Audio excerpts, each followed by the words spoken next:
Jinli, umalis ka na. Pagod na ako sa pagtatago. Gusto kong magtapat ka na ng maaga para hindi ko na kailangang magpaliwanag sa'yo pagkatapos ng kasal. Pei si Yuan, may mukha ka pa bang iharap sa akin? Huwag kang mag-alala, ikaw pa rin ang nag-iisa kong asawa. 10 taon ka nang kasama ko, ilang tao na ang kinalaban mo para sa akin sa negosyo. Kung wala ako, wala nang ibang tatanggap sa'yo. Matutuloy ang kasal bukas.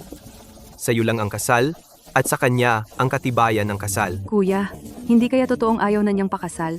Imposible, 10 taon na siyang kasama ko. Kanino pa siya papakasal bukod sa akin? 10 taon. Gumugol ako ng buong 10 taon. Bago ko nakilala ng lubos ang isang tao, ibibigay mo sa akin ang kasal? Pwede, sa mismong kasal mo. Magpapalit ako ng groom.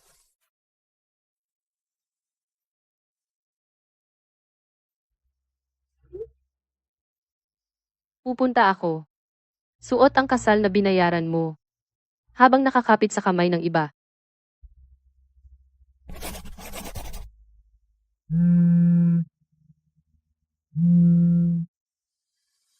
Mabait. Ang salitang yan. 10 taon mo nang sinasabi. Ang disenyo ng wedding dress na ito. Ako pa ang gumuhit para sa brand mo. Maging ang sarili kong damit pangkasal ay gawa ko. Ang araw na ito.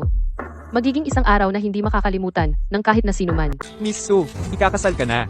Kumusta feeling? Inihanda ni Boss Pei ang grand wedding para sa'yo. Anong gusto mong sabihin, nobya? Mahirap mag-prepare ng kasal. 300 bisita. Puting rosa sa buong pader. Best band. Ngayon, gagamitin ko ng husto ang lahat. Si Groom, bakit wala si Boss Pei? Malapit na si groom. Ang wakas ng kasal na ito ngayon. Walang makakaisip. Dumating na. Ang galing ni Boss Pei. Chill lang siya kagabi. Ang nobya, sumunod na naka-wedding gown. Iyan ang tinatawag na well-trained. Tama nga. Kung iba, nasira na. Si Boss Pei, steady pa ring groom. Mapapahanga ka na lang. Si Jinli, kasama ko ng 10 taon. Sino pa ang mag-aasawa sa kanya? Babae, normal lang na magalit. Pero sa huli, lalapit pa rin siya sa akin at ibibigay ang kamay ng sunod. Dahil si ate, ang pinakamature. But, Ayan, dumating na siya. Ngayon, punta muna sa City Hall. Babalik ako, aabot sa oras. Sasabihin niya, oo, wala akong sasayangin sa dalawa.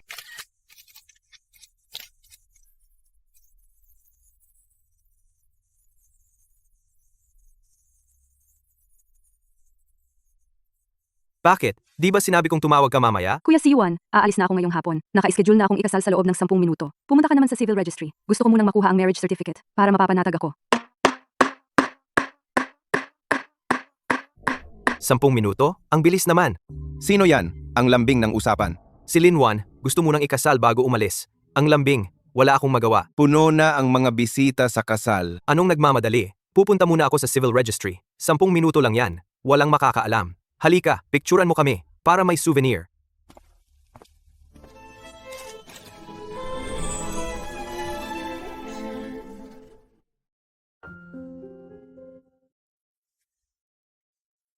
Pei si Yuan. Kung lalabas ka ngayon sa pintuang ito, ang kasal na ito, papalitan ko ang groom.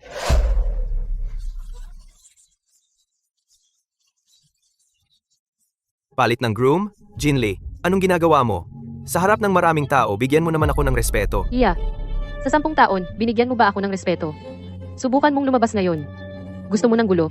Hindi mo kaya. Saan ka hahanap ng ibang groom? Sa buong syudad, alam ng lahat na akin ka. Si Su Jinli ay akin ako, si Pei si Yuan. Kung may kakayahan ka talaga, humanap ka ng lalaking papakasalan ka. Papayagan kita. Hindi naman imposible. Pero isipin mo, sino ang magpapakasal sa akin sa mga tao sa paligid ko? Tigilan mo na yan, mahal. Hintayin mo ako. Yung mga iba sa labas, alam ko na. Huwag mong pagsisihan ang sinabi mo ngayon. Ha ha ha ha ha! Ako si Pei si Yuan. Hindi ako nagsisisi.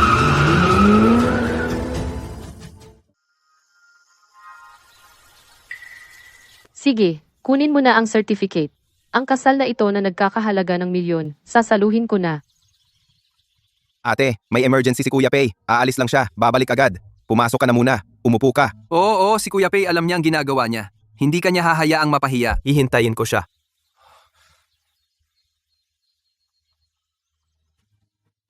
Si Pei si Yuan, may diferensya ba sa utak? Sa mismong araw ng kasal, tumakbo siya para kumuha ng certificate kasama ang ibang babae. Baka naipit ang ulo niya sa pinto. Noong naghahanda kayo para sa kasal, Nilibot niya ang buong syudad para pumili ng bouquet.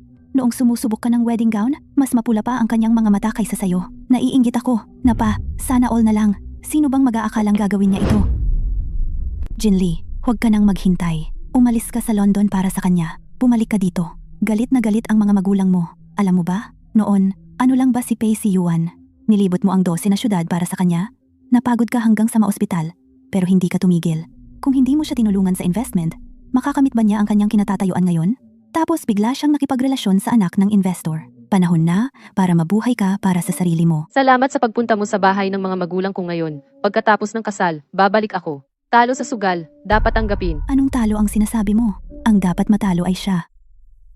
Huwag kang mag-alala. Sa kasal ngayon, hindi ako ang matatalo. Hindi ba talaga babalik si Kuya Pei? Sabi niya, hindi makaalis dahil kay Linwan. Tiisin muna natin, yung ugali ni ate, hanggang kailan kaya niya titiisin. Tingnan mo, ngayong iniwan siya ng nobyo, hindi man lang kumunot ang noo. Wala nang oras si Kuya Pei. Kuya Pei, buti naman nasagot mo na. Naghihintay si ate. Busy ako, di mo ba nakikita? Hindi na ako makakabalik. Kayo na lang ang mag-entertain sa mga bisita. Madaling kausap si ate.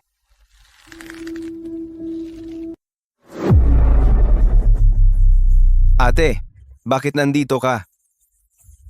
Magsisimula na ang kasal sa 3 minuto. Ate, wag naman. 3 minuto. Ano bang magagawa? Kailangan pa ng oras si Kuya Pei. 3 minuto. Itong babaeng ito. May maling akala ba siya sa akin? Sige, kayo muna ang humarap. Tulungan ninyo akong hawakan ng sitwasyon.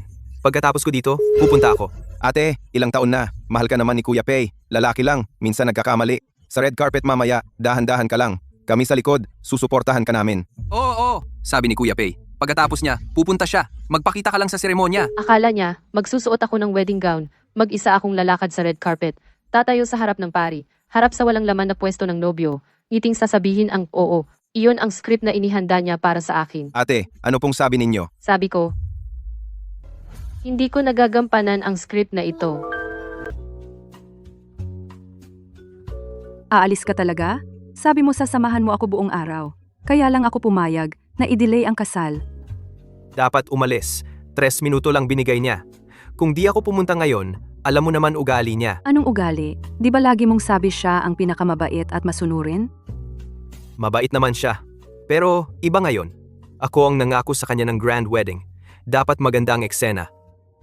Bakit ka pa nagpunta rito at natulog? Di ba ikaw may gusto? Sige, hintayin mo ako. Aayusin ko. Babalik ako sa gabi. Usapang kasal sa ibang araw.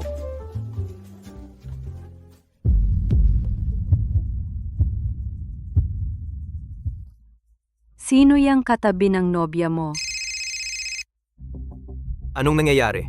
Ito ang kasal namin ni Jinli. Ano bang ginagawa ninyo?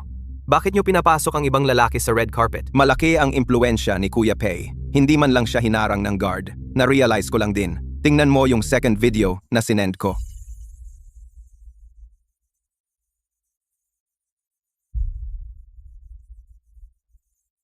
Si Gu Heng.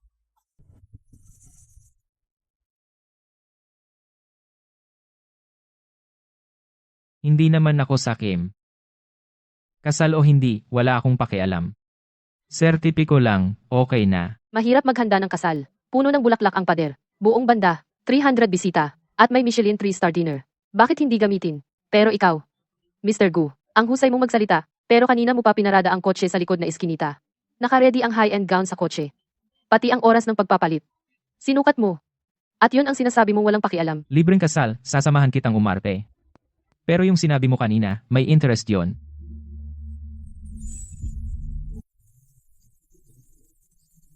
Hindi ba si Mr. Pei ang groom? Bakit iba na? Anong klaseng ugali yan? Hindi mo kilala yung lalaki? Si Guheng ng Gu Group. Ngayon, may magandang palabas na. Miss Su Jinle. Sumasang-ayon ka ba? Ayaw niya. Bumalik na ang 10-minute mister mo. Huli ng 10 minuto. Sapat na para magpalit ng bagong groom. Jinli, baliw ka ba? Alam mo ba ang ginagawa mo? Su Jinli, bumaba ka dito? Kuya Pei, si ate. Nakahawak siya sa braso ni Guheng at siya mismo ang naglakad sa red carpet. Hindi ko na talaga siya napigilan. Buti na lang nakita mo yung pangalawang video at bumalik ka. Hindi tama. Mas galit pa siya kay Guheng kaysa sa akin. Noong araw, lagi akong pinapahiya ni Guheng. Sumama siya sa akin at ilang beses tayong lumaban sa kanya ng buong sikap. Ngayong kasal na ito, siya dapat ang nagpalayas kay Guheng. Paano nangyari? Imposible. Alam mo ba kung sino si Guheng? Napakaraming dalagang mayaman ang nasa paligid niya. Magugustuhan ka ba talaga niya? Ngayon, nakahawak ka sa braso niya at nakatayo sa entablado? Para ba akong selos? O gusto mong pagtawanan ka ng buong lungsod? Huwag kang magpaloko at isipin na nanalo ka. Bumaba ka na ngayon. Ituturing kong hindi nangyari ang lahat ng ito. Magsasagawa ako ng panibagong kasal para sa iyo. Mas malaki at marangal. Magiging asawa ka pa rin ni Pei Siyuan. Pei Siyuan, hindi ka ba nakakaintindi ng sinasabi ko? Magsagawa ng panibagong mas marangal na kasal? Presidente Pei, hindi mo nga natapos ang kasalang ito. Bakit ka magsasalita para sa susunod? Guheng, wala kang karapatang magsalita dito. Siya ang asawa ko. Kaya bawat salita dito ay may karapatan akong sabihin.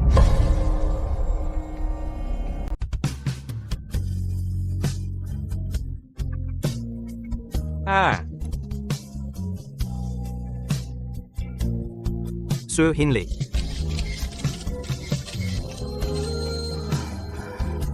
Ikaw ang nag-umpisa nito.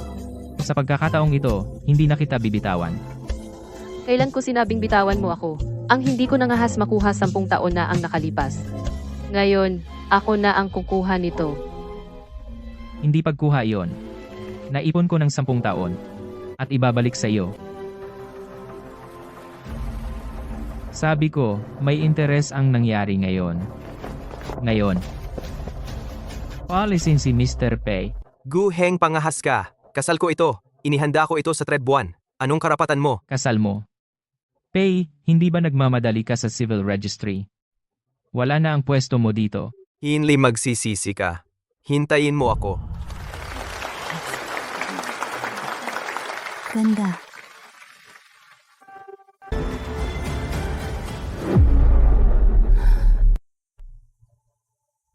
Genji, Sujin Lee, handa ka bang pakasalan si Ji Guheng sa hirap at ginhawa, sa sakit at kalusugan, at magsama habang buhay? Oo. Guheng, handa ka bang pakasalan si Giang, Sujin Lee, sa hirap at ginhawa, sa sakit at kalusugan, at magsama habang buhay? Wow. Handa na ako mula 10 taon. Ipinapahayag ko na mag-asawa na kayo. Pasensya na po sa inyo. Bigla ang pinalitan ng groom. Pero ang bride ay hinintay ko ng 10 taon.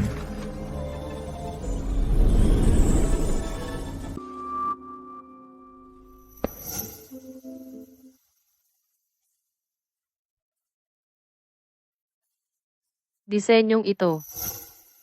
Noong college, nakatakas ka. Pumunta si tatay sa inyo para manligaw, para pag-usapan ng magulang ang maagang pag-aayos ng kasal. Tumakas ka na naman. Ngayon, hindi ka na makakatakas. Kaya pala, noong pinapayuhan ako ng lahat na itapon ang pangarap na ito, may isang taong palihim na pinulot ito, itinago ito ng 10 taon. Hinintay hanggang ngayon para ibalik sa akin. Yung mga iginuhit mo na itinapon sa basurahan, sa paningin ko, hindi ito naging walang silbi. Gaano pa ba ang itinatago mo sa akin? Dahan-dahan ko ipapakita sa iyo. Marami pa tayong panahon.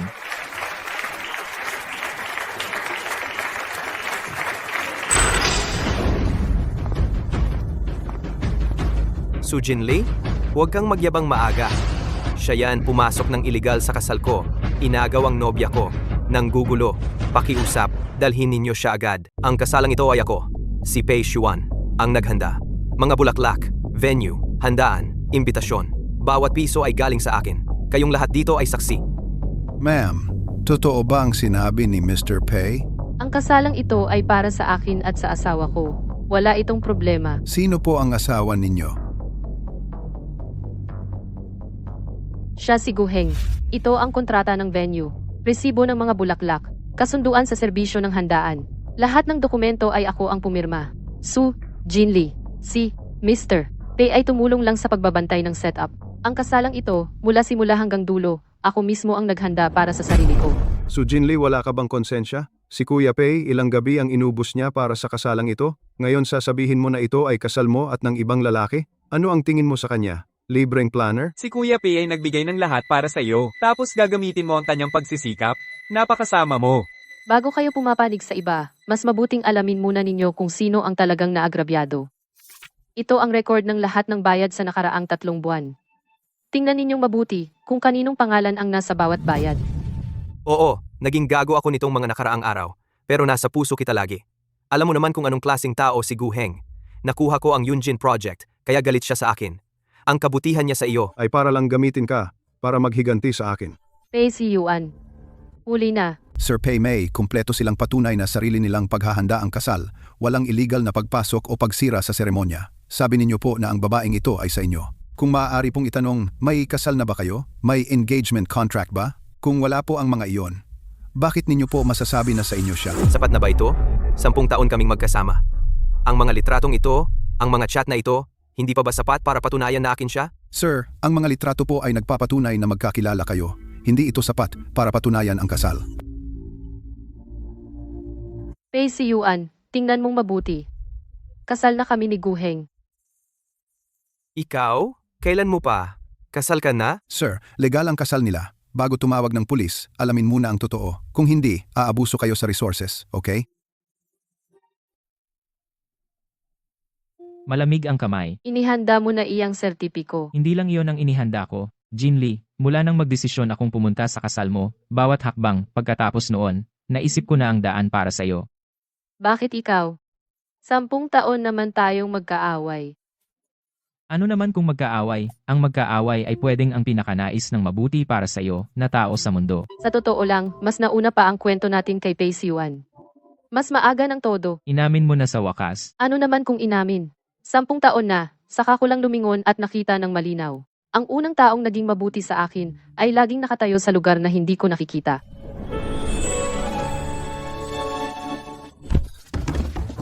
Uy, Gu Heng, totoo bang hindi ka marunong ngumiti? Kaya, Ngumiti ka nga para makita ko. bakit ako dapat ngumiti para sa'yo? Dahil sa buong buhay ko, hindi pa kita nakikita ngumiti. Gusto ko lang makita kung ano itsura ng mukha mong yelo pag ngumingiti. Ang boring mo, biro lang. Ikaw ang pinaka-boring na tao na nakilala ko. Ang ganitong kawili-wiling tao unang beses ko palang nakatagpo.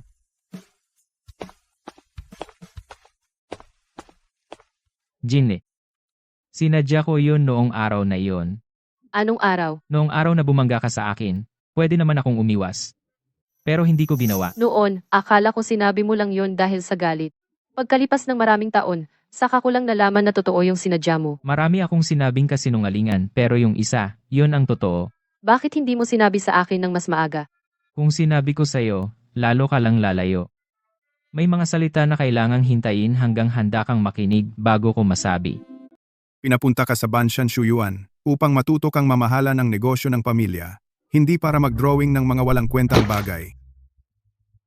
Ang anak na babae ng pamilya Su, sa hinaharap ay magpapatakbo ng negosyong bilyones. Hindi para maging pintor. Walang pintor ang pamilya Su. Papa, hindi walang kwenta ang pagdrawing. Balang araw, ang gown na iguguhit ko ay may magsusuot nito at tatayo sa pinakamasayang lugar sa mundo. Pinapanood kitang umalis. Gusto kitang habulin. Pero hindi ko ginawa. Ang hindi mo gusto, itatago ko para sa'yo. Dahil alam ko, babalik ka pa rin.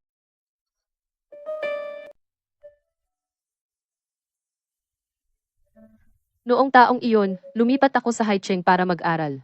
Sa unang araw, muntik na akong masagasaan ng isang bisikleta. Si Pei si Yuan.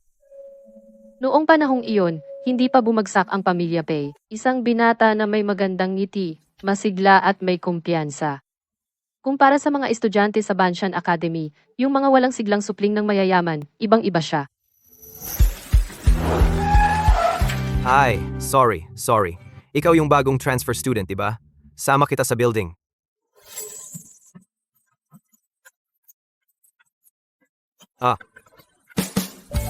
Saka ko lang nalaman mula sa iba, na magkasama kami sa iisang paaralan noong mga taong iyon. Lahat ng nagkataong pagkikita namin ay sinadya niya.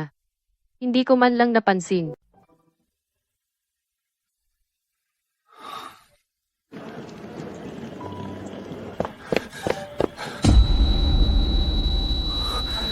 Yung bouquet na iyon ay para sa akin. Kung nalanta, parang di ko na lang binigay. Isusuko mo ba ang lahat sa England para bumalik sa Haicheng at tulungan ang lalaking Pei na iyon? Tatay, tiwala ako sa kanya. Jinli, bata ka pa. Bumagsak na ang pamilya Pei. Wala na siyang lahat. Meron siya. Bibigyan kita ng 10 taon. Sa loob ng 10 taon, kung kaya mong dalhin siya ng tuwid ang likod at tumayo sa harap ko, tanggapin ko siya bilang manugang. Pero kung mali ang taya mo, Babalik ka at pakakasalan ang pinili namin para sa iyo. Pumapayag ako.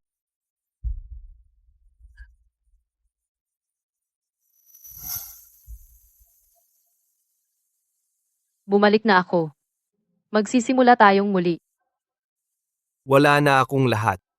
Bakit ka pa bumalik? Dahil nandito pa ako para sa'yo. Jinli, hintayin mo akong makabangon muli. Bibigyan kita ng buong mundo, ang pinakamagarang kasal. Ayaw ko ng buong mundo. Ikaw lang ang gusto ko. Huwag kalimutan ang sinabi mo ngayon. Huwag po kayong mag-alala, okay lang. Bukas ko po ibibigay ang proposal.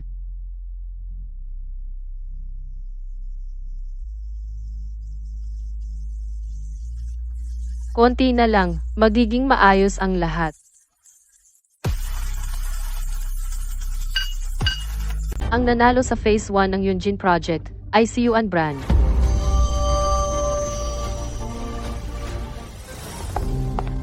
Sir Gu, salamat. Huwag ka munang magyabang. Itong proyekto, hindi mo kaya. Anong ibig mong sabihin? Abangan mo. Heng, matigas talaga ang ulo ni Jinli. Pahirapan mo siya doon para sa akin.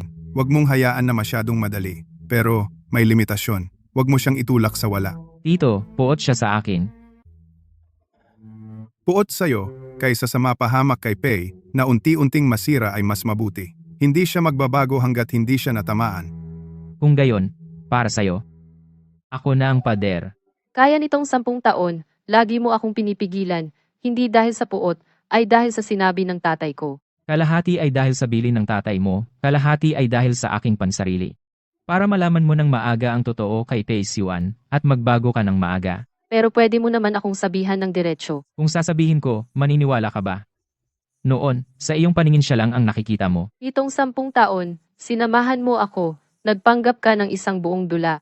Hindi acting. Ang paghangad ko ng kabutihan para sa'yo. Itinago ko sa pagsalungat sa'yo. Jinli, ang maging masama sa'yo ay mas mahirap kaysa maging mabuti sa'yo.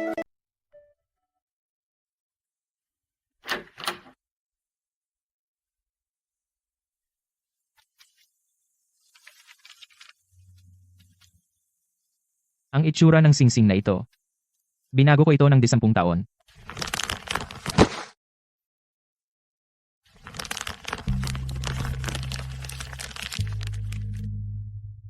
Ang ayaw mo, gusto ko.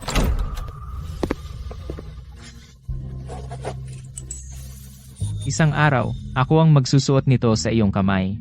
Hindi ako nagmamadali, marami akong oras. Ay, wala pa akong nakitang lalaki. Para sa guhit sa basurang papel, nagpupumilit ka ng maraming taon. Heng, Tito Soup, ang kasal ni Jinli ay nakatakda na bukas. Handa ka na ba sa iyong panig? handa na. Sapat na ang 10 taon.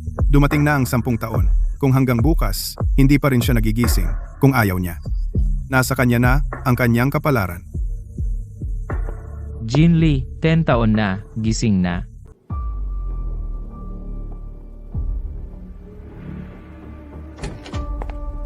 Natuntun na po ni Boss Gu na nasa silangan ng lungsod ngayong gabi si Pei Yuan at nag-book ng kuwarto sa hotel na iyon kasama si Lin Wan. Sasabihin po ba kay Miss Su? Bukas na ang kasal. Wag na.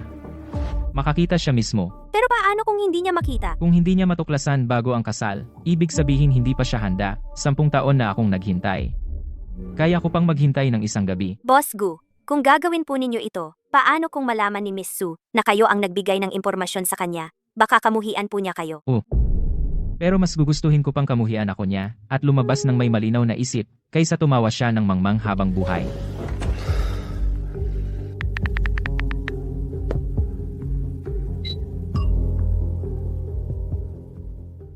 Jinli, kung nakita mo ang mensaheng ito at pinili mong buksan ang pintong iyon, ang bukas ay ang iyong paglaya.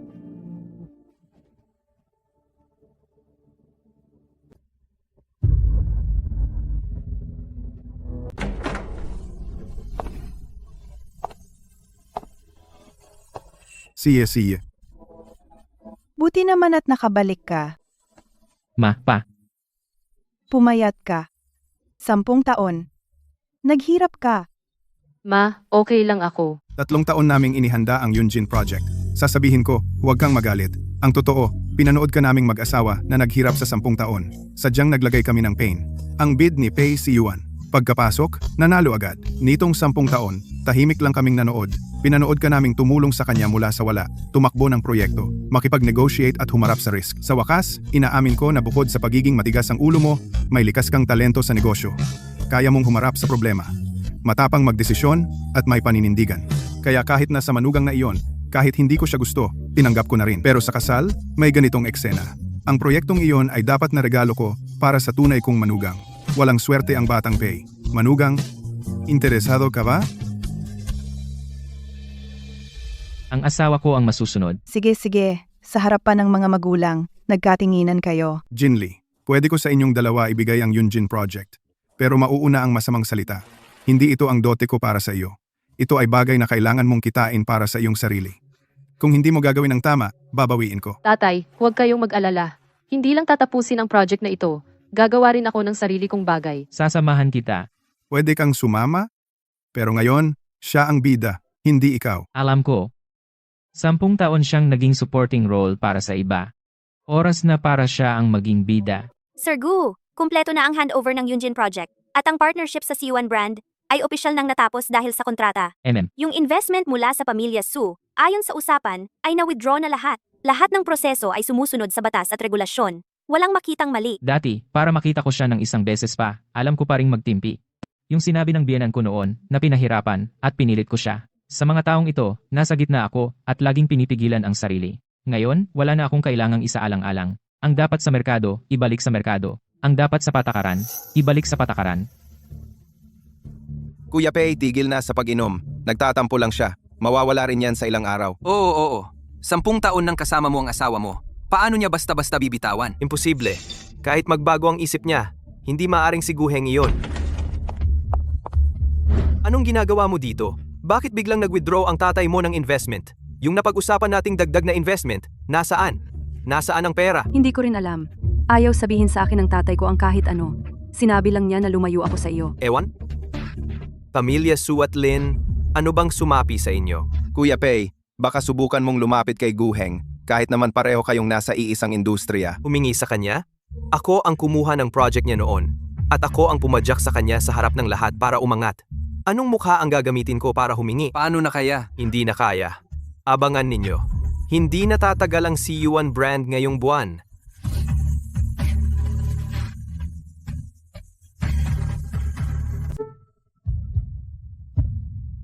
President Pei, nakuha ko na. Ang chairman ng Su's Jingshu Group, si Su Zhenbang, may nag-iisang anak na babae na si Su Jinli. Laging low-key siya, hindi nagpapakilala sa publiko. At saka, ang Gu at Su ay magkaibang pamilya. May plano na silang magpakasal. Pero 10 taon na ang nakalipas. Si Miss Su, para sa iyo, personal niyang tinanggihan ang kasunduan. Yung kasunduan sa Gu? Hindi man lang niya binanggit sa akin.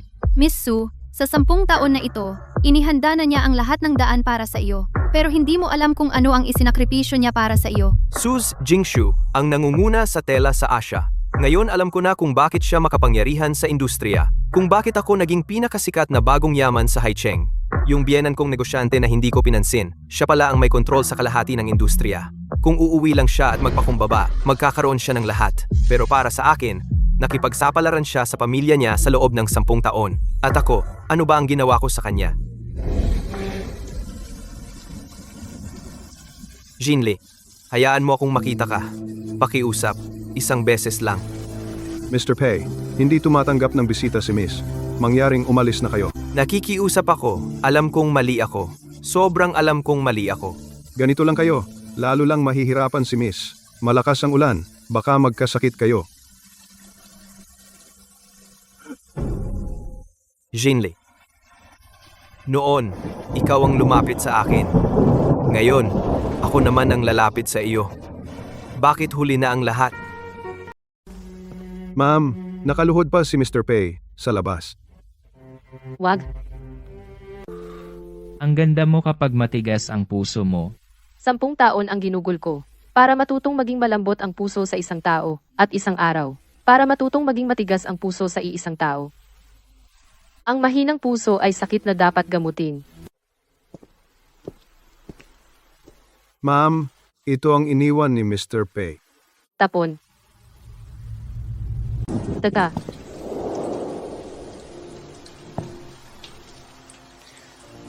Sige, ako na ang magtatapon. 10 taon na ang nakaraan. Mula sa basurahan, pinulot ko ang itinapon ng iba. Sa pagkakataong ito, hindi na ako pupulot. Ako na ang magpupulot ng basura sa susunod, pero ang pupulutin ko ay ang itinapon mong mahal. Si Pei Siyuan, babalik pa para guluhin ka. Takot ka bang maabala? Hindi ako takot. Ang pinakadapat kong ipagpasalamat sa buhay ko ay ang 10 taong utang na isang beses na naayos sa araw ng kasal. Mula ngayon, bagong utang na lang ang pag-uusapan natin. Anong bagong utang?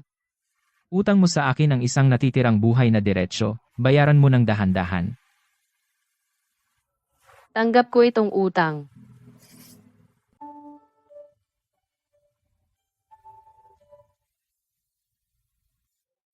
Sumisilip ka. Sinong tumitingin? 10 taon, araw-araw pagkagising ko, iniisip ko kung ikaw ang katabi ko, ano kaya? Ngayon alam ko na. Mas maganda pa sa inaakala ko. Guheng, gusto ko nang itanong yung draft. Yung ring na iyon. 10 taon mo bang itinago? Mahigit 10 taon. Kailan mo ito inipon? Yung iba, itinapon mo sa basurahan. Yung iba, naiwan mo sa library. At yung iba, pinunit mo at pinagtagpi-tagpi ko pabalik. Balak ko nang hintayin ang kasal natin gawin kong totoo ang lahat ng ito. Damit totoong alahas. Ilagay sa showcase. Bilang regalo sa kasal, naisip ko, wag na lang, baka isipin mong weird ako. Ikaw na nga. Siye. Mula noong G10, sa hallway mula nung hinarang mo ako ayun na.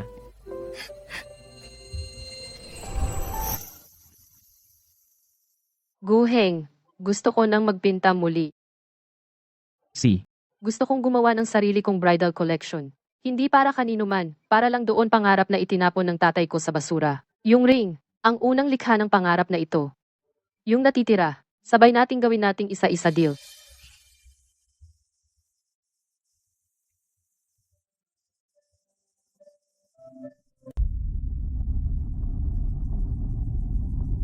Matapos bawiin ni Mr. Pei ang puhunan sa Yunjin Project, masyadong malaki ang kakulangan sa pondo. Ayaw nang magpahiram ang bangko, at may 3 pang kasosyo na sabay na nag-terminate ng kontrata. Hindi sapat ang penalty para punan ang butas. Kuya Siyuan, pinapagawa ako ni Papa na makipaghiwalay sa'yo, sabi niya. Naglabas ng babala ang pamilya Gu. Ang sino mang makikipagtulungan sa brand ni Siyuan ay kalaban ng pamilya Gu at pamilya Su. Pasensya na, kailangan kong sundin si Papa. 10 taon na ang nakalipas, sinabi sa akin ni Jinli na nandito pa ako para sa'yo. 10 taon ang lumipas, lahat ng tao ay nagsasabi sa akin na, buti nga sa'yo. Mr. Pei, masyadong naging swerte kayo sa mga nakaraang taon. Nang manalo kayo sa bid para sa Yunjin Plan, akala ninyo na kayo na talaga ang naging Haicheng, pinakabatang fashion tycoon. Pero hindi kayo ang totoong nakakuha ng order na iyon. Si Miss Su iyon. Lungsod-lungsod niyang ipinaglaban Ngayon para ko sa lang inyo. nalaman. Inanunsyo ngayon ng Gu Fashion Group na magkakaroon ng strategic partnership sa Su Splendid Group. Ayon sa ulat, si Gu Heng, panganay na anak ng pamilya Gu, at si Su Jinli, anak na babae ng pamilya Su, ay ikinasal na noong mga nakaraang araw. Si Su Jinli, anak ng pamilya Su. Naiintindihan ko na ngayon. Hindi ka lang nagtatampo. Talagang ayaw mo na sa akin. Ang ngiti mo habang nakatayo sa tabi niya, hindi ko pa nakita kailanman. 10 taon, hindi ko man lang nagawang mapangiti ka ng ganoon kahit minsan. Ang ganda na ng kutis mo. Iba talaga pag napangasawa ang tama. Jinli, kumain ka pa. Simula ngayon, ito na ang bahay mo. Malapit nang bumagsak ang brand ni Siyuan. Si Pei Siyuan, nagmamakaawa, walang tumulong sa kanya. Pumunta siya sa akin noong isang araw. Gusto niyang magpahatid ng mensahe sa'yo. Sabi niya, mali siya. Sabi niya, Alam na niya kung paano mo ginugol ang 10 taon. Ano ang sasabihin mo? Sabi ko, uli na. Hayaan mo siyang mamuhay ng sarili niyang buhay. Huwag na siyang mang-istorbo. Wala ka bang kahit anong pag-aalinlangan? Alam mo ba, noong gabi bago ang kasal, tinanggal ko ang singsing at inilagay sa kabinet sa may pintuan. Ang nasa isip ko ay hindi ang galit sa kanya, kundi, sa wakas, hindi na ako maghihintay para sa isang taong hindi na uuwi kailanman. Jinli, dati lagi mong sinasabi na nag-drawing ka lang ng basta-basta. Pero alam ko, ang mga wedding gown na iginuhit mo, mas maganda pa kaysa sa mga kilalang brand. Sa pagkakataong ito, huwag mo nang itago. Oo, ngayon, hindi ko na itatago. Ganyan dapat. 10 taon na, sa wakas nakita ko na naman ang babaeng nangahas sa klase gumuhit ng wedding gown at pinagalitan ng guro at matigas ang leeg na nagsabi, iguguhit ko talaga, na si Su Jinli. Bumalik na siya. Sa pagkakataong ito, hindi na siya aalis.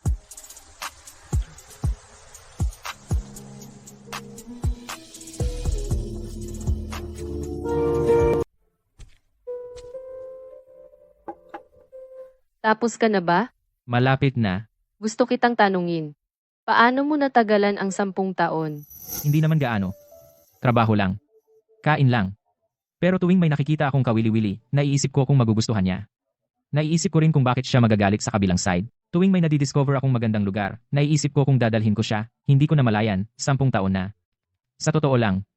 Ilang beses, muntik na akong hindi makapagpigil na puntahan ka. Gusto kong sabihin sa'yo, hindi mabuti ang pay na yon. Gusto ko ring sabihin. Ang mga magulang mo ay laging naghihintay sa iyong pag-uwi. Gusto kong sabihin.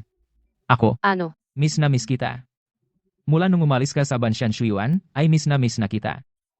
Pasensya na. Pinaghintay kita ng napakatagal. Okay lang. At saka, hindi na kailangan maghintay. Nandito ka na. Sa susunod na buhay, pwede bang huwag kang maghintay ng matagal? Simula pa lang, hanapin mo na ako. Hindi. Bakit? Dahil ang 10 taong paglibot na ito ay nagpapalalim sa pagmamahal ko sa'yo. Bawat hakbang ay may saysay. Kakaiyak ko lang. Naisip ko na, magre-redesign ako. Sa Yunjin plan, magdadagdag ako ng sarili kong wedding dress line. Matagal ko nang hinintay yan. Hindi ka ba natatakot na masira ko ito? At mapahiya ang pamilya Gu? Gawin mo lang. Kahit gumuho ang langit, ako ang sasalo. Jinli, sa pagkakataong ito, walang sino man ang magpapahintulot na ihagis mo ang brush sa basura. Tinawag ko kayo ngayon para mag-announce ng isang bagay. Ang Yunjin Plan na dapat sana ay ibibigay bilang regalo sa manugang na lalaki, na pagpasyahan ko ay ipapasa kina Su Jinli at Gu Heng na magkasamang mamahala. Jinli, 10 taon na, sa labas, napatunayan mo na may pananaw ka at kayang humawak ng problema. Ngayon, bumalik ka sa Su Group, gusto kong patunayan mo sa lahat na hindi ka lang anak ni Su Zhenbang. Karapat-dapat ka sa posisyong ito, designer at decision maker. Tay, sa lahat, tatanggapin ko. Hindi ko hahayaang may sinuman na dahil anak ako ng pamilyang Su ay magtaas ng tingin sa akin. At hindi ko rin hahayaang sinuman dahil isa akong pintor ay maliitin ako. Ang Yunjin plan, ang aking mga gawa ang magsasalita. Miss Su, pasensya na po sa pagiging diretsa ko. Ang Yunjin Plan ay involved sa 2 grupo. 10 taon na kayong hindi humawak ng negosyo ng pamilya at designer kayo ang mamumuno. Hindi ba masyadong risky? Naiintindihan ko ang alalahanin ni Mr. Zhang. Pero huwag mong kalimutan ang Siyuan brand mula sa wala hanggang sa makuha ang Yunjin bid sa loob ng 3 taon, bawat proposal, bawat negotiation. Sino ang nagpatakbo? Ang pagiging designer ay hindi kahinaan. Kaya nitong gawing mula sa sketch ang bilyong piso na negosyo, iyan ang kailangan ng proyektong ito. Hindi ba iyon si Mr. Gu? Hindi ba siya ngumiti kanina? 8 taon na akong sumusunod kay Mr. Gu. Ngayon lang ako nakakita sa kanya ng ngumiti sa meeting room. Kakaiba itong si Miss Su. Ano ba ang mahika niya? Pa, mahal ko talaga siya. Tama na. Bakit binawi ng Gu family ang investment? Dahil nasaktan ni Pei Siyuan ang manugang ng Gu family. Ang dalagang Su ay low-key sa 10 taon. Akala mo ba wala siyang backer? Nagbabala na ang Gu family. Sino mang may koneksyon sa brand ni Siyuan, protektahan ko ang Wansheng Capital, iyon ay malaking swerte na. Umalis ka agad ng bansa at tumahimik. Akala ko panalo na ako. Kalaunan, nalaman ko na ako ay isa lang sa 10 taong kwento ng iba, isang tuldok para tapusin ang kwento.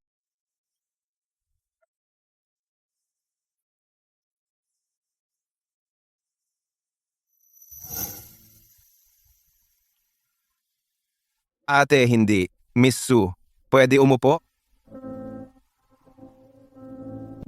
Humingi ako ng tawad. Sa araw ng kasal, marami akong walang kwentang sinabi. Pagkatapos, matagal ko itong pinag-isipan. Si Kuya Pei talagang nagkamali. Tinatakpan namin siya lagi.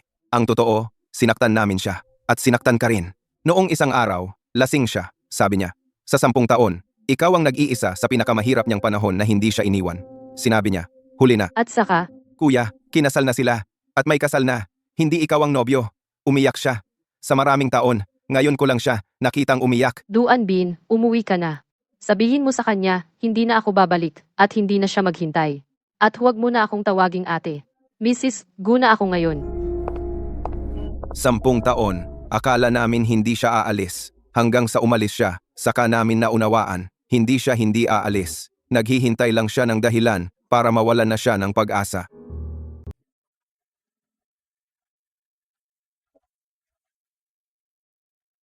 Nanalo ka sa 10 taong taya. Pero ang taong dinala ko ay hindi si Pei Siuan. Akala mo ba ang taya ko noon ay kung kaya mong tulungan si Pei Siuan na bumangon? Ang taya ko ay kung kailan mo mauunawaan. 10 taon, medyo mas matagal kaysa inaasahan ko. Pero sa wakas, ikaw na mismo ang lumabas. Ito ang Yunjin Project. Ang 30% na share transfer document. Pirmahan mo. Ikaw ang tunay na responsable ng project na ito. Kung hindi ka pumirma, Pipirma ako. Ma'am Su, Sir Gu, hindi namin kayang tanggapin ang presyong ito. Ang development cycle ng Yunjin Fabric ay mas mahaba ng 15% kaysa sa inaasahan. Ang 15% ay batay sa lumang datos ng nakaraang quarter. Ngayong quarter, ang yield rate ng bagong textile equipment ay bumuti na. Ito ang pinakabagong industry report. Paano ang schedule? Fixed ang deadline ng Paris Fashion Week. Hindi aabot. Sayang lahat ng ginawa. Inayos namin ang production schedule. Unahin ang core fabric. Hatian ang runway garments sa 2 batch. Lahat ng delayed na critical steps ay i-advance. Ang exclusive formula ng Yunjin Fabric ay sa amin lang sa buong industry. Ang pinipilit nyo ngayon ay hindi presyo, kundi ang pagkakataong ibigay ang supply chain na ito sa iba. Mr. Gu, binabantaan mo ako. Hindi ito banta. Paalala ito na may pagkakataon. Kapag pinalampas mo ito, wala na. Naghihintay kami ng inyong sagot. 3 araw, pagkatapos ay hindi na. Wala nang hintay. Yung ekspresyon mo kanina, pareho noong bidding dati. Natutunan ko sa'yo. Kailan ko sinabi yan? Hindi mo sinabi. Pero nakasulat sa mukha mo. Mahal, kung ganito tayo magtulungan, yung mga tao sa labas, baka hindi na makatulog. Hayaan mo silang puyat. Ditong 10 taon, para sa iba, sobra na ang mga gabing puyat ako. Pero may isa akong dapat itama. Noong bidding, gusto kong matalo ka. Ngayon, Kung ganon, sumunod ka ng mahigpit. Mabilis ang takbo ko.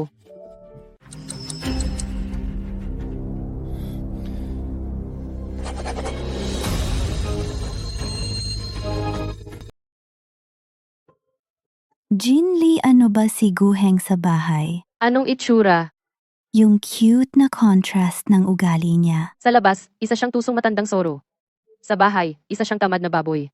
Yung tipong nakahiga sa sofa at ayaw nang bumangon. Hindi ko akalain na si Guheng, noong bidding nagpagalit sa'yo at inihagis mo ang file, ganyan pala siya sa personal.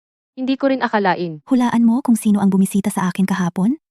Yung dating assistant ni Guheng. Anong sabi niya? Sabi niya, dati si Gu, tuwing matapos kayong magbid, uuwi siya. Laging masama ang loob. Hindi dahil natatalo siya, kundi dahil pinagagalit ka niya ulit. At isang beses, yung time na na-ospital ka, dahil sa pagod. Si Guheng, ang nagpadala ng bulaklak at fruit basket na anonymous sa iyong silid ospital. Akala mo noon, si Pei Siuan ang nagpadala. Yung iba, nasa bibig lang ang pagmamahal. Yung iba, 10 taon na hindi nagsasabi. Tapos, isang araw, ibinalik lahat sa'yo ng sabay-sabay. Alam ko na. Alam ko na lahat ngayon. Hindi mo ba siya sinisisi? Sa 10 taon na ito pinanood ka niyang nagpupumilit para kay Pei Siuan nang walang sinasabi? Oo, nagalit ako. Pero naintindihan ko na. Yung ibang sinabi niya kung sinabi man niya noon, hindi ko rin iyon pakikinggan. Hindi naman siya walang pagmamahal sa akin. Masyado lang niya akong naiintindihan. Sobrang naiintindihan niya ako, mas pinili niyang masaktan ng 10 taon para hintayin akong magising ng mag-isa. Sa totoo lang, yung 10 taon ninyo, pwedeng gawing isang teleserye. Sino ang maniniwala kung ipalabas? Ang magkaaway, naging magkatabi sa kama. Naniniwala ako, dahil nakita ko yung ikaw na laging nagtatago ng mga pangarap sa wakas, nagawa mo ng ngumiti. Dito tayo nagsimula. Walang pera. Walang heater. Puro plano at noodles lang ang laman ng bahay. Okay lang, magkakaroon din tayo. Nasa atin na lahat, may pera, may proyekto, At may grand wedding na rin. Pero nawala ko ang lahat. Jinli, ilang beses mo akong tinanong kung kailan ako hihinto, makasama kitang kumain ng payapa. Sabi ko lagi, pagkatapos ng trabaho. Pero ang paghihintay na yon ay naging 10 taon. Hanggang sa mawala ka na rin.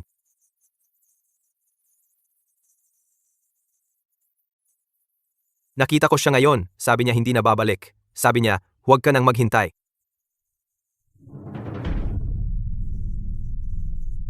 Jinli, hindi na ako maghihintay. Pero sa buong buhay ko, malamang hindi na ako magmamahal ng iba. Deserve ko to. Ang kumpanyang ito ay mula sa iyo. Lilinisin ko ito nang walang utang na kahit isa. Ibibigay ko sa lahat ng naniwala sa akin. Ito ang huling bagay na ginawa kong tama para sa iyo. Ito yung drawing mo noong second year college, di ba? Sa London, na-miss ko bahay, kaya iginuhit ko pares ng buwan. Ako mismo nagtapon nito noon. Akala ko, pinatapon kita ng walang silbi bagay para sa ikabubuti mo. Tay, nagkamali ako. Okay lang, Tay.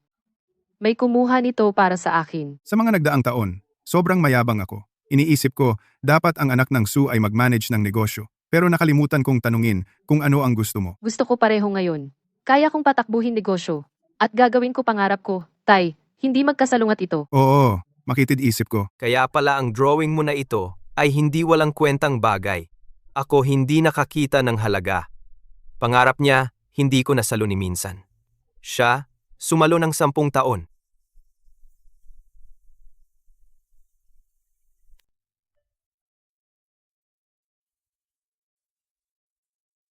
Ano?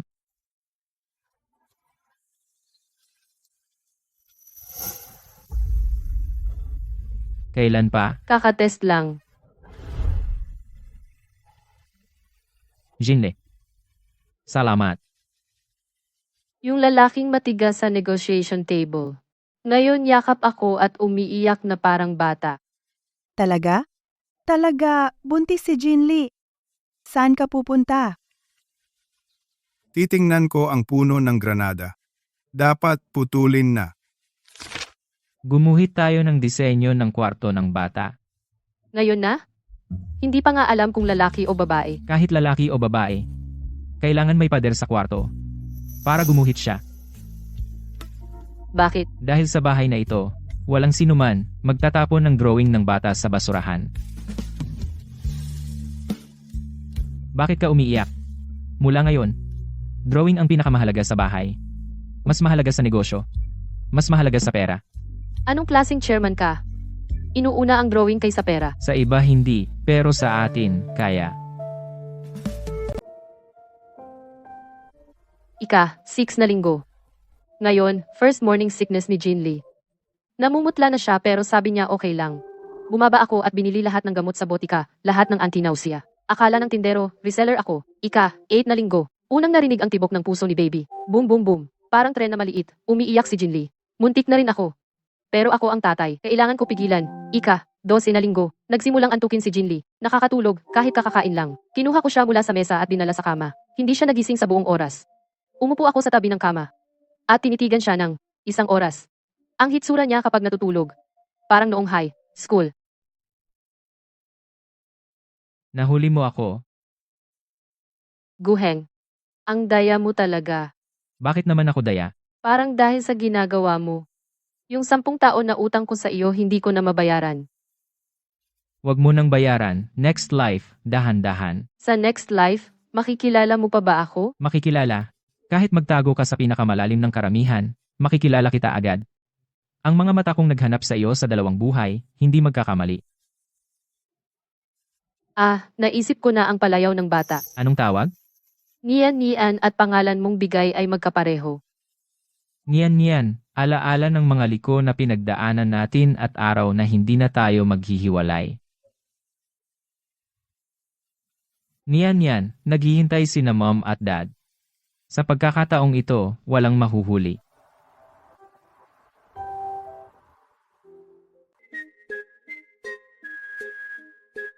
Ang cute ng pink na ito.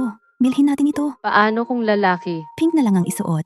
Maaga pa, nililinang na ang taste. Siguradong maganda sa design mo.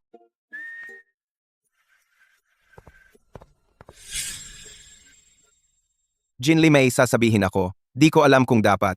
Umalis si Pei Xuan sa Haicheng last month. Tapos na ang brand ni Xuan. Pumunta siya sa North. Sabi niya gusto raw magsimula ulit. Mabuti naman. Bago umalis, ibinalik niya ito sa'yo. Sabi niya, ito raw yung binili mo gamit ang 3 buwang sahod mo dati. Hindi na raw siya karapat-dapat itago ito. Sabihin mo sa kanya para sa akin. Tutunawin ko ang singsing na ito.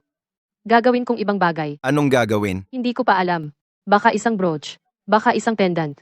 Hindi na ito magiging singsing. Hayaan na natin ang nakaraan. Batiin mo siya para sa akin. Sana'y magtagumpay siya. Jinli, nagbago ka. Kapag binabanggit mo siya dati, puno ng hindi pagpapaalam ang mga mata mo. Hindi ako nagbago. Sa wakas, naintindihan ko na. May mga tao na dapat lang nasa unang bahagi ng kwento. Sa second half ng daan, gusto kong... Sige na. Bawal umiyak ang buntis. Tara ate, dalhin kita. Bilhin nating lahat ng dresses sa buong pader. Gumagastos ka na naman ng pera ko. Gastusin mo pera ni Guheng. Gusto niya.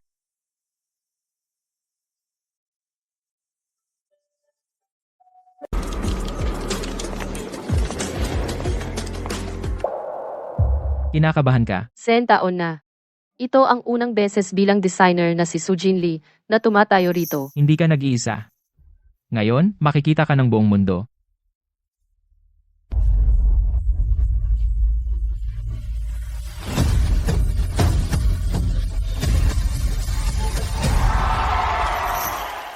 Yung oriental designer na to, 10 taon naghanda, biglang sumikat. Best sa season na to, walang duda. Yung paraan ng paghahalo ng oriental embroidery sa modernong silhouette, unique. Saan ba nanggaling si Sujin Lee na to? Daw 10 taon siyang nakatago. Miss Su, tanong ko lang po, bakit 10 taon ang tawag? Dahil may dream akong 10 taon tinago.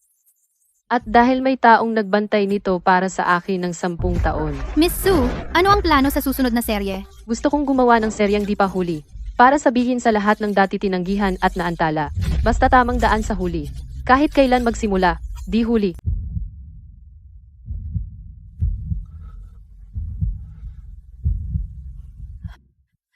Huwag kang mag-alala, maayos si Jinli. Magiging maayos ang lahat. Xiaoheng, umupo ka muna. Nung ipinanganak si Jinli, Ganyan din ako noon. Tito, naiintindihan ko na ngayon ang nararamdaman nyo noon. pagiging magulang, ang pinakamahirap ay yung wala kang magawa. Miss Su, push, nakikita na ang ulo. Dati akala ko ang pagtakbo sa 12 syudad ang pinakapagod. Ngayon ko lang nalaman na wala lang yun. Congratulations, babae, ligtas ang ina at anak.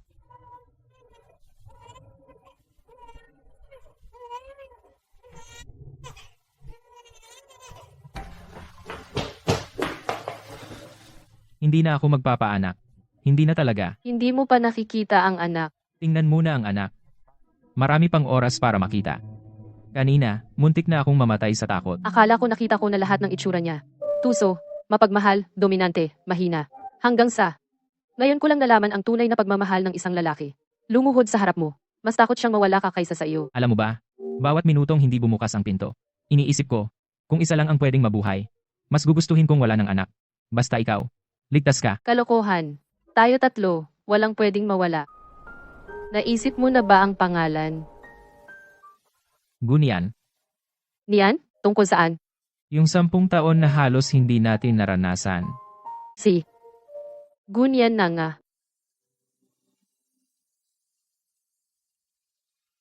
Baby, ang nanay mo dati ganyan din kaliit. Karga ko siya. At inisip kong siya ang magpapatakbo ng buong Su Corporation. Ngayon, hindi na ganoon ang iniisip ko. Ang gusto ko lang ay maging ligtas at masaya ka. At gawin mo ang gusto mong gawin. Tatay.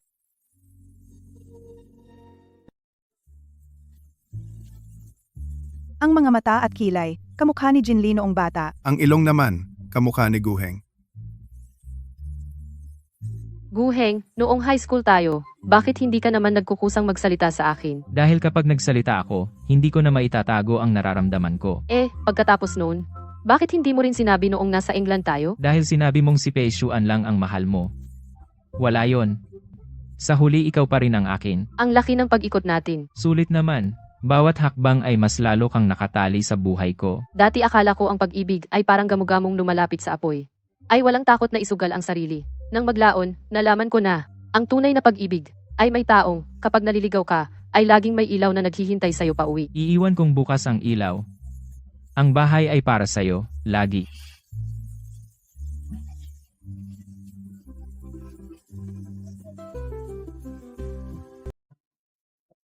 Tela na istilong sudaluyan ng kwento. At ang iyong disenyo. Simula ngayon Jin Heng Couture ikaw ang masusunod. Jin Heng. Ang Jin ko at ang Heng mo, gusto ko sana tawaging Heng Jin, pero bineto ng tatay mo, sabing ladies first. Sa puntong ito, tama ang tatay ko. Ang karatulang ito, inabot ng 10 taon, bago ko tinapang isabit, hindi kulang ng isang entablado na karapat-dapat sa pangalan mo. Ngayon, kumpleto na. Kumpleto na. Ang disenyo mo ikaw, at ang liwanag na muling sumiklab sa iyong mga mata. Ang una nating tema. Hindi kukuha ng commercial. Gagawing charity. Ito ay mga pamilyang may malubhang sakit. Sa mga mahihirap na pamilya, yung mga nobya na sa buong buhay ay hindi nagsuot ng disenteng wedding gown. May nasa higaan ng ospital. May nag-ipon ng kalahating buhay. Hindi pa rin magawa. Gagawa kami ng libreng wedding gown para sa kanila. Bawat isa, kanya-kanyang disenyo. Sukat sa katawan. Personalized. Ma'am Sue, hindi ito kumikita. Pumayag ba ang boss? Sumasang-ayon ang boss at sabi ng boss, ang ganitong bagay, dapat gawin ng Jin Heng taon-taon. Gumuhit ako ng 10 taon ng mga larawang, hindi nakikita ng iba. Alam na alam ko kung ano ang ibig sabihin ng isang wedding gown na sineseryoso para sa isang babae. Hindi ito damit, ito ay may nagsasabi sa iyo. Karapat-dapat kang tumayo. Sa pinakamasayang lugar sa mundo. 10 taon na ang nakaraan, walang nakaisip na may silbi ang sinasabi ko. Kung noon pa man, may tao na handang gumawa ng ganitong wedding gown para sa akin at sabihin sa akin na karapat-dapat ako. Malamang hindi ako magdadaan sa maraming maling daan. Ma'am Sue, may problema. Biglang lumitaw ang mga wedding gown sa merkado. Estilo at gupit, halos kapareho ng ating 10-year series. Presyo, 1,000 lang. Pagka? Sino? Nalaman ko, Wansheng Capital. Mababa ang presyo na binili nila ang C1 brand. Trademark. Mababa ang presyo na binili nila ang C1 brand. Gamit ang tatak na iyon, ginagaya nila ang ating orihinal na disenyo. Ang tatay ni Linwan ang unang bumawi ng puhunan. Ngayon, gusto naman niyang mangupya sa akin para sa huling kita. Sabi nila, sa disenyo, walang makakasiguro kung sino ang unang gumuhit, kaya wag na raw tayo mag-aksaya ng panahon. Hindi nila malinaw ang aking 10 taong drawings. Bawat isa ay may petsa. Ngayon, ipapatalo ko sila ng malinaw. Ma'am Sue, malaki ang background ng Wansheng Capital. Mahirap ang direktang laban. Ang pangungupya ay pangungupya. Hindi ito kayang linisin ng malakas na background. Sigurado sila na madali kang maawa at takot sa gulo. Malamang pusta nila, makikipag-ayos ka ng pribado. Makipag-ayos ng pribado? Hindi. Ngayon, hindi ako aatras kahit isang hakbang. Isipin mo, ang pagdemanda ay matagal at nakakapagod. At kailangan mong ilabas ang lahat ng iyong 10 taong design drafts. Ilalabas mo ba lahat sa publiko? Buti na lang, ang mga drawing ko na itinapon sa basurahan at pinulot ng isa-isa, ay panahon na para sila ang magsalita para sa akin ng may katarungan. 10 taon na ang nakaraan, walang sumuporta sa aking disenyo. Pagkatapos ng 10 taon, ako na mismo ang pinakamatibay na sandigan nito. Sasamahan kita. Legal, ebidensya, at opinyon ng publiko, ako na ang bahala. Ikaw na lang ang manalo ng maganda. May balita kay Linwan? Ang hakbang na ito ng Wansheng ay malamang gawa ng tatay niya. Siya mismo ay may sariling problema ngayon. Hindi ko siya personal na pinupuntirya, pero ang pangungupya, sino mang mangupya, hahabulin ko sa batas. Ang dignidad ng orihinal ay hindi pwedeng isuko. Ito ang Su Jinli na kilala ko. Ang mga orihinal mong draft mula pa noon, 10 taon na, wala akong nawala kahit isa. Ang pinakamaaga, noong high school pa.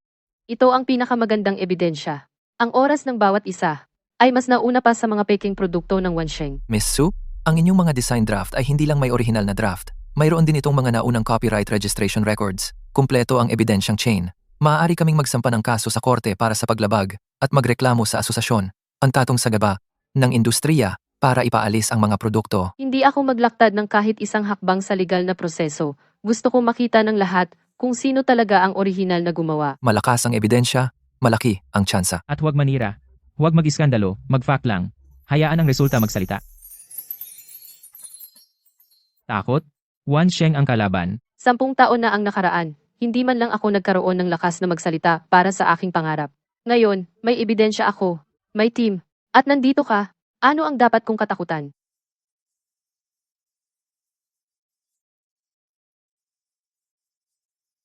Guheng, salamat sa pag-iingat ng mga draft na iyon. Hindi ko ginawa para sa'yo. Ayoko lang mawala ang anumang bagay na iniwan mo, kasama ang 10 taon na ang nakaraang matigas ang ulo at bobo na marunong lang magtampo, ako. Lalo na siya.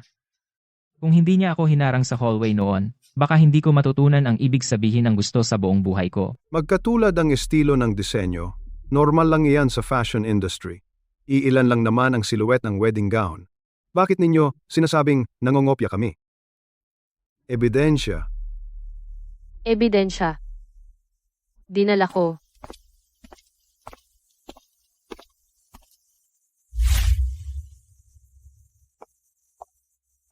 Ito ang 10 years series. Ito ang original na sketch ng lahat ng 12 designs. Lahat ay may petsa at pirma ko sa kanang ibaba. Ang pinakamaaga ay ginawa 12 taon na ang nakalipas noong high school ako. Pati ang dart line na mali ko noon at binago ko. Kinopya nila ng eksakto. Isang coincidence. 12 designs, lahat coincidence. Ang mga petsang ito, sino bang nakakaalam kung gawa-gawa lang? Bawat sketch may copyright registration mula pa noon. Ang timestamp ay naka-archive sa opisyal na tala. Hindi pwedeng pekein. Kung kailangan, pwedeng i-verify online ngayon din. Matapos ang verification, ang ebidensya ng orihinal na disenyo na ibinigay ng Jinheng High-End ay tunay at wasto. Ang petsa ay mas maaga kaysa sa akusado. Minamarkahan ang serye ng Siyuan brand sa ilalim ng Wansheng Capital na bumubuo ng malaking plagiarism sa orihinal na disenyo. Simula ngayon, lahat ng infringing products ay aalisin sa merkado at ititigil ang pagbebenta at mag-apologize publicly sa Jinheng High-End. Ang brand na ito ay ilalagay sa blacklist ng industriya. Ang sketch na itinapon 10 taon na ang nakalipas, ngayon. Sa wakas ay nanalo ako ng patas at marangal. Hindi yon ang nanalo para sa'yo. Ikaw mismo ang hindi mo ito talagang binitiwan. Miss Sue, nanalo kayo sa kaso? Ano ang gusto ninyong sabihin? Hindi madali ang orihinal na disenyo, pero sulit itong ipagsanggalang. Sana mula ngayon, walang pinaghirapan ng batang designer ang matulad sa akin noon na basta na lang itapon sa basurahan. Matanda na ako. Ang fabric division ng Sus Jingshu ay ang pinaghirapan ko sa kalahating buhay. Ngayon, opisyal ko itong ibibigay sa inyong dalawa. Si Jin Lee ang bahala sa disenyo at brand. Si Gu Heng ang bahala sa operasyon at channels. Isang creative, isang business. Panatag ako. Tatay, Huwag magmadaling magpasalamat. Mabigat ang responsibilidad na ito. Pero nakita kong tinalo mo ang Wansheng. Alam kong kaya mong hawakan. Ang 10 taong ito ay pagkukulang ko sa iyo. Mula ngayon, ang anak kong babae ay pwedeng gumuhit kung gusto. O mag-manage kung gusto. Wala nang hahadlang. tatay, tatanggapin ko. Pero may kondisyon ako. Sabihin mo. Sa ilalim ng Sus Jingshu, gusto kong magtatag ng pondo para sa orihinal na disenyo, para tulungan ang mga tulad ko noon na may pangarap pero sinasabing walang kwenta. Mabuti. Ito ang anak kong si Susan Bang. Aprobado. Kalahati mula sa Gu. Salamat, tatay. Lao Su, ang dalawang pamilya natin ay naghihintay sa kasalang ito ng halos 20 taon. Haha! Oo nga. Kung hindi lang matigas ang ulo ng babaeng ito noon na umikot ng 10 taon sa maling daan, sana naging in-laws na tayo. Nang umikot sa maling daan, saka natin alam kung paano pahalagahan. Tingnan mo sila ngayon, ang ganda-ganda. Mommy, Daddy. Mabango si Mommy. Mabango rin si Nian Nian. Ang bibig ni Nian Yan, mana sa nanay niya, marunong mambola.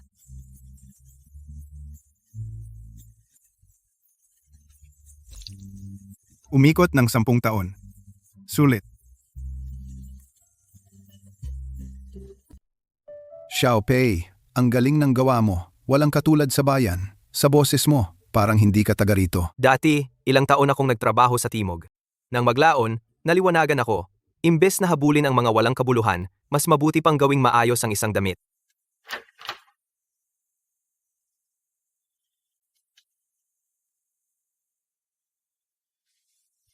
Kuya Pei, ayos ka naman ba? Ayos naman, sapat ang tulog, masarap ang pagkain, mas okay kaysa dati sa Haicheng. Si Jin Lee nanalo sa isang malaking kaso kamakailan. Ngayon, sikat na siyang designer sa buong mundo. Alam ko na ganun talaga dapat siya. Ako ang pumigil sa kanya noon.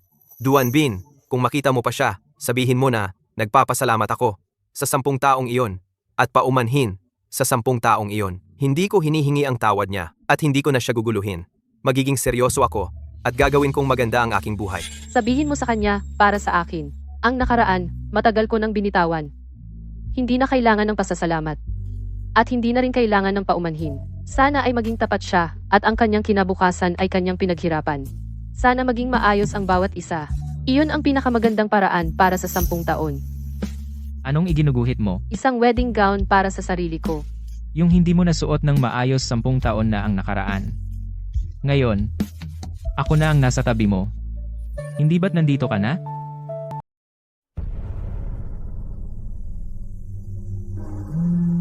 desisyon na sa infringement case, kompensasyon at epekto ng pagkawala ng tiwala.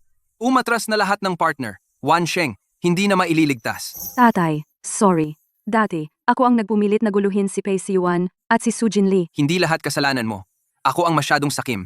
Gusto kong mag-shortcut at kopyahin ang 10 taong gawa ng iba. Ito ang karma. Simula ngayon, magsisimula tayo ulit ng tapat. Pananagutan natin ang lahat, walang kulang. Huwag nang mag-isip ng masamang paraan. Ang tagumpay na pinatayo ng iba sa huli, hiram lang. Ang hiram, may araw ng pagbabayad.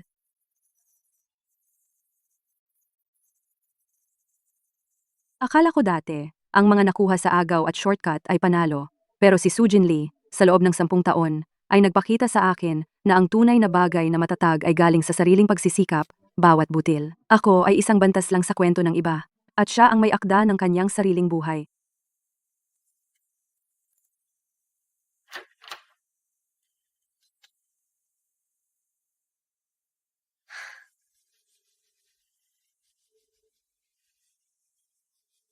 Magsimula muli. Ngayon, ako na ang kikita. Ngian, gagawan ka ni mommy ng isang natatanging palda sa buong mundo. Tingnan mo, yung pader na gusto ni mommy noong bata siya. Ngayon, sayo na. Tinuturuan si Nian Nian na gumuhit. Oo, mas swerte siya kaysa sa akin noong bata ako. Nian Nian, tandaan mo. Bawat guhit mo, dito sa bahay, itinuturing na kayamanan. Kung 10 tao na ang nakaraan, may ganoon ding tao na nagpakakinis ng gusot na drawing para sa akin. Ngayon, meron na. Sa susunod, bawat isa, para sa'yo at kay Nian Nian, itatago ko ng maayos. Ito yung design ng wedding gown mo noong high school, na itinapon ng tatay mo. Pagkatapos kong kunin, bukod sa ginawa kong singsing, humanap ako ng pinakamagaling na mananahi, at ginawa ang gown na ito ayon sa design. 7 bersyon ang ginawa, 3 taon ang inabot, dapat ibibigay ko sa'yo sa araw ng kasal natin. Pero sobrang gulo noong araw na iyon, hindi na nakaabot. Nakatago lang ito rito. Sa susunod na buwan, anibersaryo ng kasal natin. Jinli, gusto mo bang maging nobya ko ulit? Sa pagkakataong ito, suot ang sarili mong design na wedding gown. Gusto ko. Sa pagkakataong ito, walang susugod para agawin ka, at wala ng 10-minute groom, mula simula hanggang dulo, ako lang ang nobyo. Ano ba, ngayon pa? Binabanggit mo pa yan. Kailangan kong banggitin, 10 taon akong naghintay. Para makuha itong mula simula hanggang dulo.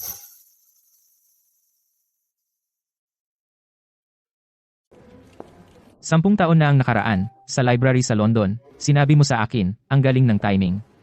Noong panahong iyon, naisip ko, isang araw, sasamahan kitang tumayo sa ganitong lugar.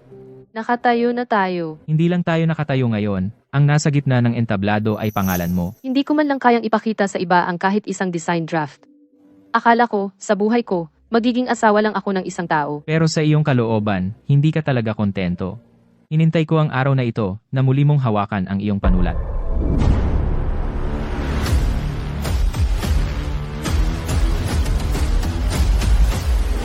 Si Su Jinli, isang Eastern designer, pagkatapos ng 10 taong paghuhubog, ay pinakita sa mundo kung ano ang talentong sulit hintayin.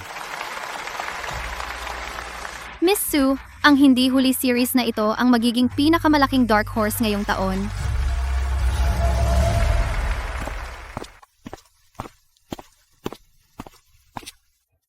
Guheng, sinabi mo na gagawin mong totoo ang lahat ng aking mga guhit. Tingnan mo, lahat nagkatotoo. Wala ni isang kulang. Jinli, salamat at hindi ka nagsettle sa kasal na iyon. Salamat din at pinili mong pumunta sa kasal na iyon.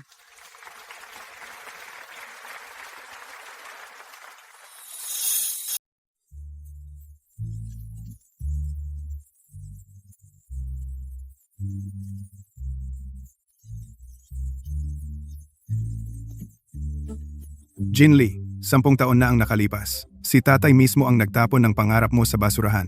Ngayon, ipinagkakatiwala ka ni tatay sa isang taong mag-iingat ng iyong pangarap. Salamat po, tatay.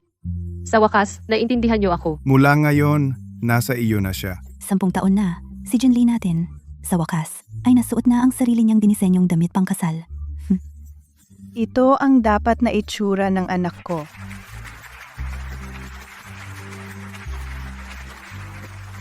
Unang beses kitang nakita sa hallway noong second year high school, pinatawa mo ako. Mula noon, naisip ko, sa'yo lang ako tatawa sa buong buhay ko. Makalipas ang 10 taon, ngayon ay sa wakas ikinasal na kita. Mommy, ang ganda mo.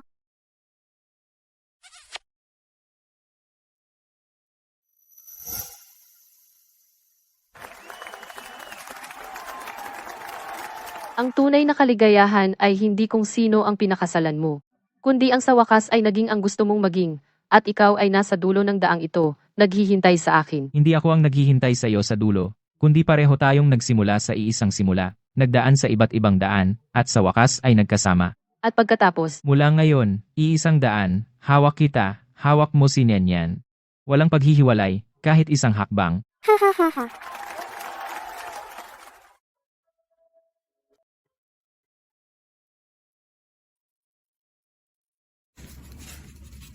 Ma, tingnan mo ang drawing ko ng gown. ganda ng guhit mo, mas magaling ka kaysa bata pa ako.